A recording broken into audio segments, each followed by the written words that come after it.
Raise your hand if you have a mom. Alive? Okay. A dad? Okay, siblings? Okay, I'll go. Brothers or sisters? Brother, perfect. What's your name? Stephanie, cool. All right. Mom, dad, brother. All right, marry, fuck, kill. Gotta marry one, gotta fuck one, gotta kill one. Steph? Wow, okay, so she's gonna fuck, you're gonna marry your brother. He's cool, yeah. I respect that. And you said kill your dad? Yeah. Who needs them? I know. Everybody always goes with kill their dad. Sometimes I'll get a guy who's like, I fuck my dad. And I'm like, all right. Interesting choice. And man, fuck your mom. Yeah. My girl, giving back. Giving back to where she came from. And I love that. Good for you. Thank you. Okay, give it up for Steph. Yeah. Thank you. Loved your answers. Some people don't like playing that, and I'm like, why? It's fun. It's a fun family game. It's a good holiday game. All right, all of you guys can fucking leave. This is between me and Steph now. My fucking girl. We just start making out. It's like, what the fuck just happened? Okay. Yeah, we could leave. You and I don't know each other that well. We've met in passing a few times, but I discovered you, like a lot of people discover you, I would imagine, online through the Laugh Factory clips. Oh, really? You got me through Laugh Factory? Yes. Okay. And I fell down this rabbit hole of just like watching clip after clip of you because of your it's just, you're so honest on stage. You're so fun to watch. And yeah, and it just your energy, your honesty, you're like the Amy Winehouse of comedy. I have heard that so many times. Really? Yeah, I have. I have a tattoo for her on my arm. It's so funny. Wow. Yeah. It's just so real. It's so funny because I don't have this thing. Also, thank you for the compliments. I don't know how to take compliments. None of us do. In comedy, we're like, yeah, I'm a piece of shit. And I really tried. I like suppress it. I'm like, cool. Thank you so much for saying that. Love that. No, it's funny that people, because I get that a lot, but I don't feel that way. Right.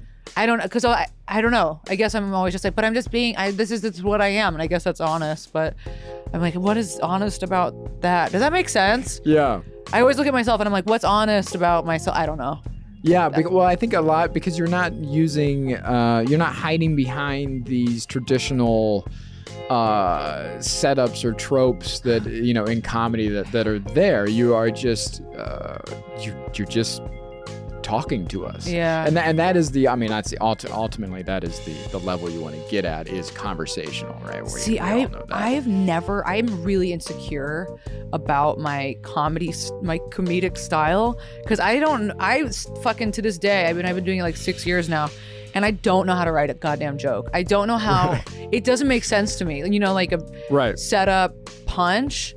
It's like math, and I'm terrible at math, and I don't know how. I like can never figure out like what the opposite of something is. Right. Yeah. So that's why I'm like very like physical and just like talky because I'm like I don't know how to write a fucking joke. I think that might be the gift and the curse then. It's the gift and the curse, honestly. I know talking about drinking and driving makes you unlikable, and people are like, "Why would you do it? You're so fucking stupid." And honestly, the reason that I would drink and drive is because I was literally drunk. Like, I wouldn't do that if I was sober. So irresponsible. But when I was drunk, I was like, time to fucking cruise. When I got out of my car when I got arrested, I stumbled a bit, and the cop was like, "Whoa, you can't even walk." And I was like, yeah, that's literally why I drove.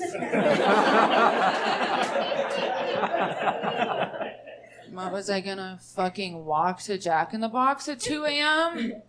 Are you stupid or are you dumb? No. There's drunk drivers out there. I am sober now, so if you don't laugh at me, I will relapse. And honestly, that's on all of you. I see a lot of frowning faces out there. It's so funny because like people in AA too are very like hush hush about it. They're like, you're not supposed to talk about it. Like it's, Right. you know, Alcoholics Anonymous. And I'm immediately like, I'm in the fucking program, bitch. And I like constantly have to refrain from name dropping because I'll always be like, oh, my friend, blah, blah. And everybody's like, no, you're not supposed to say that. And I'm like, It's who anonymous. fucking cares? Yeah. I'm like, who cares? Everybody's a fucking alcoholic. Who cares? It's fun. But I started drinking when I was, I don't know, 15. And then I think it started becoming like a problem in my mid-20s. And then I didn't really notice it. Then I got my first DUI when I was 19. And then my second one at 28. I noticed I stopped drinking almost 2 years ago. I didn't realize it was a problem. And it took me a long time to even in sobriety, I was like, I'm still not an alcoholic like everybody else is. Because you go to AA meetings and you hear these people who are like, I fucking butt chug, hand sanitizer. Right. And I sit at home drinking vodka and shooting heroin into my asshole. And I'm like, that's not me, But then I realized like you can't live in this like state of comparison. It's like you are what you are. And I don't have I don't know when to stop. You did touch on something that I think is important in the self-care world, which is comparison, because we oftentimes fall victim. It's easy to. Everybody has Instagram, everybody has TikTok, and all these things, and it's hard not to compare yourself to others in this day and age when every single individual on this planet is in the palm of your hand. Yeah. And yes. What we, fall victim to is that comparison of saying that I'm not this, so I must be that. Yeah. And or judging yourself to say, well, I'm not an alcoholic because I'm not this. Right. But you're that. Yeah. So yeah. maybe there is a problem there. And that's hard to do, that self-reflection. Yeah. But that's where it starts, is you setting that limit, you setting that boundary and saying, okay, I'm not okay with my behavior. That's why it's a problem. Exactly. And that's why they say that alcoholism is like a self-diagnosed disease. Yeah. Because it's like I don't know if you've heard that, but it's like you know what's not good for you. I don't think I ever would have gotten into really hard drugs because a part of me has also been very like protective of self, like there's a part of me that like knows better. Or knows your limitation. My limit. I guess not better because, I'm not one to judge at all about drugs and alcohol use, but I just knew that like if I got into hard drugs, it would just like that. I can't do that to myself. I would lose. Yeah. Yeah. Just not worth it. I worked in a restaurant, and if you've ever worked in one, you know that it should be perfectly legal to fight customers. Fucking roundhouse kick those motherfuckers to the face. Bitch, I swear to God. I remember one time this woman came inside from the outside and was like, what's the weather like outside? And I was like, bitch, you tell me, you just walked in here. Anyway, I sit her outside and she gets stung by a bee. And she's like, can I talk to your manager? I was like, girl, the bee doesn't work here. What are you gonna... I'm gonna give him a write-up? I hate that shit. Can I talk to your manager? I'm like, yeah, you want to talk to Anthony? Anthony. Yeah, let me go get him. He's in the walk-in freezer right now, hungover, coming down from Molly. I'll go get him. The walk-in freezer. You remember, the walk-in freezer is where you go to just fucking... That's what you do in there. Customers are like, hey, can you ask the kitchen if they can make modifications for me? And I'd be like, yeah, for sure, 1 second. And then I would stand in the walk-in freezer for 30 seconds.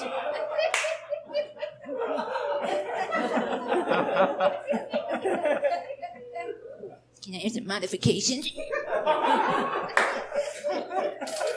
And then I'd walk back out and I'd be like, oh my God, I just asked the kitchen and they said they can't do it. I'm so sorry. Do you have addictive personality in general? I think so. Yeah. Yeah, I definitely think so. I've been like an obsessive person since like I was little, and I think it's like a control thing. You know, you want to control something because your life feels out of control, so you like obsess on things that you like can control, and out of that, I think like addiction stems. You get like addicted to controlling little things. And... Yeah, that's so interesting because it almost feels opposite of how you would be on drugs. You would be out of control. I mean, was it like a release then? So you would have all this control in life, and it's addictive. You know, almost like an OCD of like this has to be a certain way. Yeah. And then you were able to unwind with drugs or alcohol and say, you know, I can. It doesn't have to be this way. I can let loose. Yeah, and as like I'm an already pretty anxious person, and so you know that like when you drink and like do coke and stuff, you feel out of your, you feel like you can relax more. Right. And so I always just was like looking for a way to get out of my own head. I started realizing also like when I was overdoing it was just that like I drank a lot. I drank a lot, but it was never anything that I like. For a while, I didn't worry about it. I was like, this is just normal. Yeah. And then you discovered like, hey, I'm doing this for the wrong reasons. Yeah. And then you go out only to like get fucked up. To drink. Yeah. I would only want to do I wouldn't want to do things that didn't have drinking involved. You know, if I went anywhere, I'd be like, oh, is there going to be drinking? Like, and I remember like getting fucked up and always checking in with people and being like, are you drunk? Because I like never wanted to feel alone. Right. And being fucked up. Yeah, you're like, oh, we're all getting fucked up. We're all here, right? We're all doing it. Yeah. Yeah. You don't feel like as much of a piece of shit. Because that's the other thing. When you do become that person that's always fucked up in your group, then it's a different scenario. Then it becomes less fun and it's more like, hey, there's a problem. Right. I became that way with weed where, you know, I was grieving and I lost my parents, and so I was high all the time. And I mean, if I wasn't sleeping, I was fucking blazed out of my mind. Right, yeah. And it became one of those things where I became aware of that, where I'd be hanging out with friends and I'm like, oh, I'm the only one that's fucked up. Yeah. You know, we're at fucking lunch somewhere, and I'm like, oh man, I can't even fucking see straight, dude. Like I'm on another planet right now. Yeah. And that's when I was like, oh shit, okay, this isn't life. This isn't normal life. Yeah. You know, quote unquote. Did people tell you? Supposed to be doing. Were they like, you're getting too high? Or... No, because, and I think that's I hate to say that there's like dangers of marijuana because that sounds so foolish, but it is. It was a dangerous thing about weed because it is so subtle. Right. And it is such a cool thing. Right. You know, when you smoke it enough and it becomes a fucking disassociative, you know? And it's like you smoke it. I know. And it is such a thing where people are like, you're addicted to weed, pussy. Right. Yeah. And even like in the 12-step community, there's like, you know, like marijuana Anonymous. And it's kind of like, fucking losers in there. But it's anything that becomes a crutch in your life. Right. And that's exactly what it was. It was I wasn't necessarily looking forward to getting high or like the marijuana itself. It was the numbing sensation that came along with it. Exactly. And that's what becomes dangerous, is becoming addicted to the feeling that you have associated with whatever you're doing. Yeah. That's what addiction is. Exactly it. It's just this, you just want to be out of your own body, out of your own head. I was definitely afraid of when I got sober that I wouldn't be funny anymore. That was a big thing of like not feeling like I'd have material, because, you know, a lot of my stories and experience come from like, oh, this kooky time I got fucked up and fuck this guy, you know? And it's like, and I also like kind of like self-branded as like the messy girl, you know, this, and everybody like kind of knows me as that, and they so expect a certain and it's like, well, who am I gonna be if I'm not this like drunk kind of cute sloppy mess? And then you get older and you're like, hey, being a fucking sloppy mess isn't so cute anymore. Fuck me, I'm on TikTok. Anybody else? Okay, good. I'm glad a lot of you didn't cheer, because anybody that's in this room right now is far too old to be on that app. We are, honestly. TikTok, it's an app for 14-year-olds to bully anybody over the age of 19. And that's all it is. I go on there because I'm trying to gain approval from teenagers, and I'll post things, and these little fucking rat bastards will comment on my videos, and they'll be like, ew, what are you, fucking 57? Get out of here, you old bitch. Ew, you old nasty fucking bitch. Nobody wants to look at your old fucking ass. What do you have, crow's feet on your old ass fucking face? I'm like, motherfucker, I'm 30 years old. I'm white. We age like California raisins. Get your fucking grandma ass out of here. I'm like, I will breastfeed you motherfuckers. I swear to God. Get in. I don't even have tits, and I will breastfeed them. I don't care. Low-key, why I don't believe in God.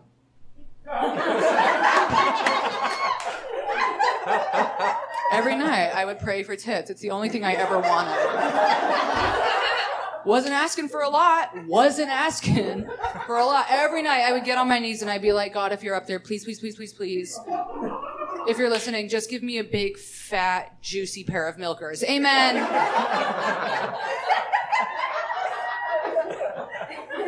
My dad would be like, Gabby, please stop doing this at the dinner table. It's too much. We have fucking company. And that's why I'm an atheist. I didn't get any tits, but I did get big nipples. I mean, just all nipple. Dude, what's up?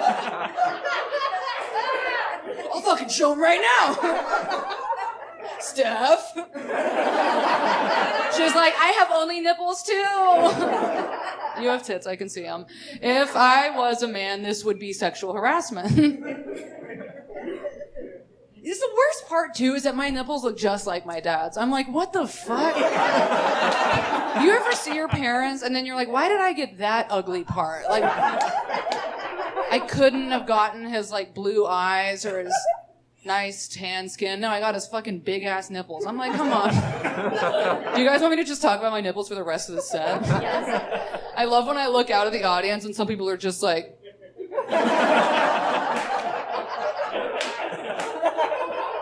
Not funny, bitch. I haven't laughed once. Here's what I find interesting about TikTok. I feel like it is just a window into empathy, right? Because you get to see all of these, a little snippet of people's lives, and you find yourself connecting in a way so fast with somebody that you don't know. Yes. And a lot of times they're sharing something that you thought only you experienced, like this little secret. Yeah. You're like, holy shit, I thought I was the only one that had that. Do you find yourself connecting with your audience? Because you're sharing a lot of dark things, a lot of things about sobriety and sex and just life and you know, partying and this and that. But these dark moments that you're sharing, these little secrets, do you find that connecting with your audience is on a whole nother level now? Yes. I mean, I got like a kind of a big following in a short amount of time, and I have to like attribute that to being very like open about myself online. But you know, because it's also like stand up. You tap into things that other people connect to, and you're like, you know. But I get a lot of positive feedback. But I also get a fuck ton of really negative feedback. And I get people on TikTok who leave me just these fucking heinous messages. Today, somebody DM'd me on Instagram and said something that I was like, if this person said this to anybody else, this would not be okay. But since I can I don't take things like super personally. Today I got a DM where I posted a picture of myself at 20 and then 30, and I said like 20 versus 30. And this guy DMs me and he goes, he just says years of abuse. And I was like, you know, I know. And I was like, that's the one where I was like, you know, if this wasn't me and you said this to anyone else, it's so bad. Oh like, my God. The thing I've also like found out about like myself and in general about in recovery is that like nothing is personal. you know, and everybody's always kind of acting out of their own wounds. And it's annoying though. Like what really annoys me is that the people that say those mean things don't understand that that's what they're doing, you know? Yeah. So some fucking asshole who's like, years of abuse, doesn't realize that he's saying that out of his own insecurities and pain. Because I get this thing where I'm like, okay, if you think it's okay to talk shit to me, well then fuck you. And then I open it up, you know? Yeah. And then I'll go in and then they'll be like, ha ha ha, okay, you stupid fake lip bitch. And I'm like, oh. And then I realize that I've just wasted all of this energy. The worst thing you can do is respond. I know, but it's this other part of me is like, well, maybe if I have a conversation with them, they'll come around. And like the fucking truth is that they won't. And like, I'm not the mommy, I'm not their therapist. It's not my job. It's not my job. You have to back away. Yeah, and that's also a self-care thing where you go, hey, that's not my job. It's not my job. They have to discover that themselves. They have to fix that themselves. Yeah. And much like you setting boundaries with addiction and cutting yourself off, they also have to come to that conclusion and realize, oh, what I'm doing is toxic. Right. What I'm doing is fucked up. And a lot of them never will. No. And I honestly, I blame capitalism. And the patriarchy. I mean, yeah, it's like the bravado fucking. I blame colonialism. I date men. My problem with men though is that you guys are kind of sexually high maintenance. Because you do this, that you're all kind of like fakers. You're like, oh, I don't really like to eat pussy. I'll act like I like it, but when it comes down to it, I don't really like to eat pussy because sometimes it smells bad and I have a tummy ache. Oh, not my little tummy. Are you eating her out? You eating her? You're like, oh no, we're brother and sister, right? Nice. That's your brother. She said she would marry you, dude. Eat her out. It's the least you can do for your sis. So fucked up. I don't want to eat you out tonight. Can I just actually, instead of eating you out, can I just fuck you in the ass? I'm like, get! Because that's what you guys do. You're all anal kings, and you act like...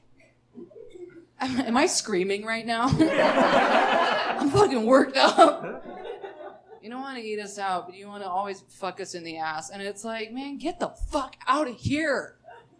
Go fuck your boy Kevin. You guys are always hanging out. Looking at big butts. I don't go fuck him. Oh, babe, I would never do that. I'm not gay. I'm like, I fucking wish you were. You would be nicer and dress better. Jesus, fuck. I had anal one time. Yeah, thank you. And anal one time, and afterwards, I hobbled out to my car, just fucking sweating and shaking, trying to hold my tears back. I was like, what just happened? My boyfriend at the time was like, babe, did you fucking like that? I was like, yeah, daddy. Oh my God, I love that. That's what we do. Yeah, daddy. I get to my car and I have a $75 fucking parking ticket. I was like, what the fuck? That is not worth what just happened to my butthole. I'm about to contest it with the city. I swear to God. West Hollywood, hell no. I'm about to call them and be like, can I contest this? They're going to be like, okay, but why? And I'll be like, anal. And they'll be like, oh my God, queen, we get it. We've all been there. Yes. So sorry. I feel like just taking moments to myself instead of like reacting to people is something I've learned how to do in sobriety, to have more self-compassion and also to judge less. And you know, in sobriety, when you work the 12 steps, they have like the fourth step, which is you take a spiritual inventory or something about like all of the people in your life that you have resentments towards. And you just go through and you like list like, I have resentment towards this person because they did this, and you know, what was your part in it? Like, what part do you play in your resentments? And what I've really learned in sobriety is like, we feel really justified with the way that we're angry at people. You know, if like, even in the situation of like, oh, this bitch cut me off in traffic today, like, fuck them, I deserve to be angry. And a lot of the time it's like, you don't though. Like, we don't, because you carry that around. And when you're carrying around all of this like resentment towards people, you feel like the world owes you everything. And I've just realized like, oh, like I play a part in all of my anger towards people. And, you know, anything that I've like exes over the years that I've been like, well, they really fucking wronged me. And now I'm like, but they were also just doing what they could at the time. And it's not personal, even as much as you want to make it feel personal. None of it is.